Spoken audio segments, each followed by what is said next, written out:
He's the nut behind the wheel and behind the mic. This is Automotive ADHD with Matt West. All right, and if you are just joining us off of the radio show, I am talking with two amazing people about off-roading, and especially out here in Colorado, off-roading can get tricky. It can get dicey really fast, and we want to make sure that you're doing it safe. But when things go south, when things go wrong, you call these guys. Colorado 4x4 Rescue and Recovery. Kimi, Matt, welcome back onto Automotive ADHD here on the bonus show. Thank you for having us back. Awesome. And so we were talking before we ran out of time on the radio show, a little bit about being safe. And the point we hit at the end of the radio show was being safe by being slow and methodical and being careful with what you're doing, taking your time to evaluate what you're working on, not just hooking up a snatch strap and just yanking that thing as hard as you can, which we see that all the time on TikTok and Instagram and YouTube because it's flashy. It's cool, right? Sure, if you're into that kind of stuff. You can hear the disappointment in his voice right there. I hope so. Yep. And so you guys do things a little bit differently. And, and that's not just hooking up a snatch strap, right? You're doing things more safely than that. Yeah, and there are times that's the appropriate tool. You know, it's a fairly light recovery. Vehicle lost traction, maybe stuck in a little bit of snow, just needs a little oomph, and it's back up and out. We touched on figuring out the forces, needed to recover a vehicle. That's a really big one. One of the points we teach from time to time is IDPE. I'm going to identify what my problem is. Why is the vehicle stuck? D, I'm going to determine my plan of what I'm going to do to get the vehicle out. With the P, I'm going to predict what's going to happen. Well, as that vehicle comes up here, it might come up on that rock and it might get in a little tippy situation. Now maybe I can, do some things to alleviate that and help get through it. And then the E is the execute part. And we start executing and, boy, that didn't work. Well, let's go start back over with it.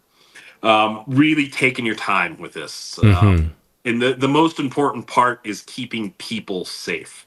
I don't care so much about the gear. It's a piece of rope. I have more pieces of rope. If it fails, I don't want anybody getting hurt by that. So we spend a lot of time understanding, kind of the predicted path of travel with some of that stuff. Synthetic lines, fairly easy. It tends to travel in a straight line. The wire rope, the steel winch line, tends to kind of wind and whip. So we need little bigger safety zones with some of that stuff.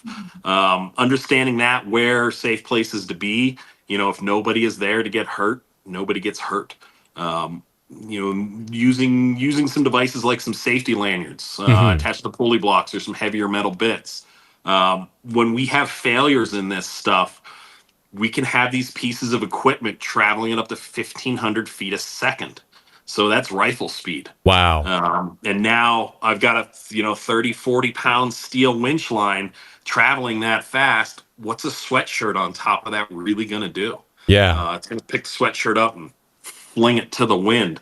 So we have some techniques of, securing some of the heavier metal bits, using little safer materials. Synthetic is a lot friendlier when it fails. It does not just drop to the ground always. Sometimes, depending on the failure, it will, but sometimes it lets a big old shotgun bang, and that rope comes flying back with still a good bit of energy. I know people that have bruised their femur from getting smacked in the leg with that line coming back. So, yeah, ow. Steel, they would have lost the leg. Yeah. Bruising a femur, that ain't cool. Right. And so I think one of the things that's really important is, there's a lot of things that you're considering, and these are things that, even if you're just a casual off-roader, you can kind of internalize this and take it to heart. But if you get in a situation, right, where you say, okay, I know he told me to watch out for this thing, but I still don't really know what I'm doing. Would you say the safe bet is stop and call the experts? And that's you guys in this case. Don't get in over your head. There's a lot of ego involved in a lot of this stuff. and people don't want to admit defeat and, well, I can get it And out, puff the chest up. substances. Yeah, we see a lot of that. And they just keep making worse and worse decisions. And now, okay, finally throw in the towel. Usually by the time we get the call, it is usually early evening, maybe later in the night, because maybe they got stuck at about 1. And well, they've been trying for 3-4 hours, and now it's getting dark and they're getting desperate. Yeah. And yeah, we don't have any helicopters. And you folks out there would like to donate one to us, we would gladly accept Take it. Yeah, we'll take it. Pilot included would be great, and some fuel. So it takes us some time to get there. It takes us some time to get a team together. That's usually the fairly quick part. And then by the time we get our folks where they need to be, it might be 3-4 hours until we get onto that location on trails. So, a lot of people go unprepared, unprepared for the elements. I've recovered people wearing shorts and flip-flops, and they're stuck in 4 feet of snow. Ooh. It was 80 degrees in Denver when I left, and well, yeah, it's still a lot of snow up in the high country. A lot of unprepared folks, and just get in over their head and make good decisions with this stuff. Right. Well, in a lot of ways, money can buy the cool off-road rig and the cool toys. But it can't buy the skill to use it and the common sense that a lot of folks perhaps lack when they can afford these big rigs. Now, Kimi, I want to ask you a little bit too. You've been on the trail, you've seen all of this stuff out there. What are some ways people can be safer on the trail, in addition to what Matt just said about, hey, just have some common sense preparedness stuff? Yeah, I want to piggyback on that. We've actually seen in the last couple of years, like there's the locals or people who drive their rigs in and trailer their monster trucks out here to go hit the trails. But we're also seeing a lot of people renting seemingly 4x4 capable vehicles from like the airport. People coming from the East Coast and coming out here, and they're going to rent a Jeep and go drive, or rent a 4Runner and go drive. And like Matt said, they're woefully unprepared. We really recommend people take the 10 essentials with them. You got to make sure you have enough water, layers, food for everyone. Paying attention to the maps. There's a bunch of really great free map options that you can use to download things ahead of time and see. It's called the Motor Vehicle Use Map, which you can get from ranger stations. And you can see where the trails are and where the trails end. Often people get in trouble when they go beyond the designated routes. Get themselves stuck, get themselves in an area that is really hard for us to get to, or we need permission from the Forest Service to get to. So really taking the time to plan your drive, plan your adventure, have all your stuff, digging in to stay the trail is really valuable. We abide by their principles too, right? So if there's an obstacle, you go over it, you don't go around it. We're not widening the trail. As much fun as it is to drive through water crossings, we don't do that unless we have to. Blasting through a mud puddle, super fun, destroys the trail. So just some of those things to be kind of conscious to our environment, prevent our trails from closing, and be prepared if you do get stuck. I grew up here, native, and we grew up skiing. Always, like, in the winter, regardless, mom would make us put a coat in the car, and we always had sleeping bags and water in the car. God forbid we got stuck on the side of the road. We actually did, coming home from skiing one night, and we were warm and cozy and fine for the 2 hours that it took for the tow truck to get us. And that was on the side of I-70. So imagine being out in the middle of nowhere with zero resources, potentially no self-service, and people kind of freaking out about that. And then knowing how to contact help is really important too. So our phone number, you can put in your inReach and message that way if you can't get help. And a lot of sheriff's offices now will send you our way once they identify that, there's no risk to life or limb. We've got a vehicle that's stuck, or people are okay. They can wait until we get there, like Matt said, in 2-3 hours, and kind of triage that assessment out.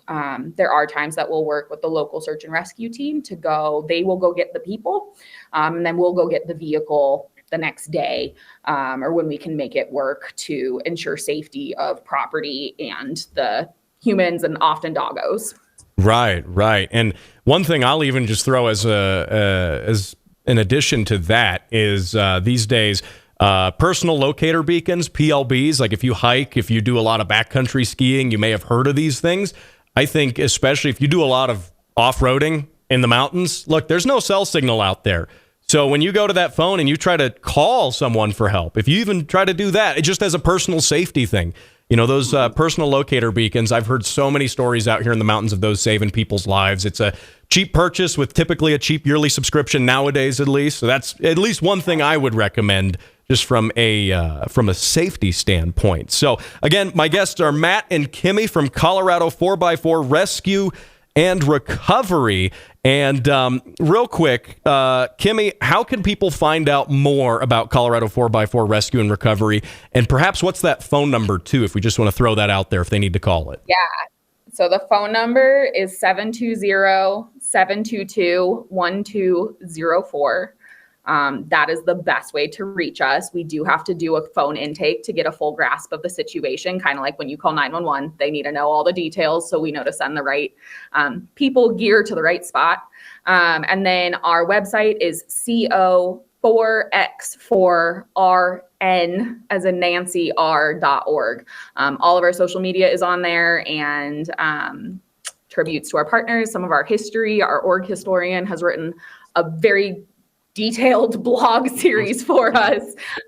If you want to know more about where we've come from, why we've chosen to go this route. And there is a Facebook group out there that is Colorado 4x4 Rescue, and that is not us. We are Colorado 4x4 Rescue and Recovery. Gotcha. Important distinction there. Make sure you get the right folks who are qualified to help you out. And Matt, one last thing from you too. How can people find your company as well, On Trail Training? How can they get that extra layer of knowledge on what they need to do? Best ways right through ontrailtraining.com. There's a contact button on there, gets you in contact with me via email or phone. I offer pretty much April through October.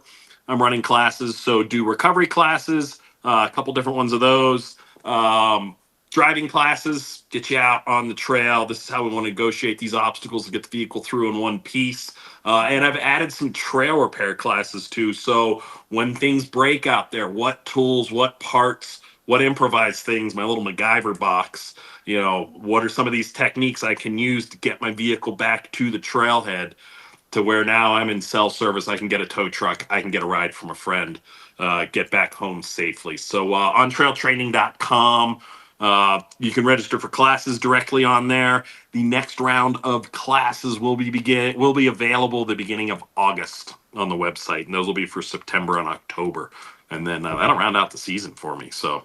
Well, hey, and I really appreciate what you guys do, and I'm sure that, we want everyone to be as safe as possible, and, sometimes things don't go according to plan, but having that knowledge, and having those skills beforehand is obviously something that is so important that can be that difference between you getting out and maybe, I hate to say it, but maybe not. And remember, if you don't know what you're doing, we all hate to admit it, especially as I think men categorically. None of us want to say, I can't figure that out. I don't know what I'm doing. No, if you don't know, do the safe thing and call the experts here. They're going to treat you right. They're going to get you out of there, and they're going to get you out of there in one piece. So, Kimi, Matt, thank you so much for joining me right here on Automotive ADHD. Yep, absolutely, Matt. Thanks for having us. Awesome. And I'll catch you next week right here on the radio show. Boom. Okay. And I'm going to stop the recording.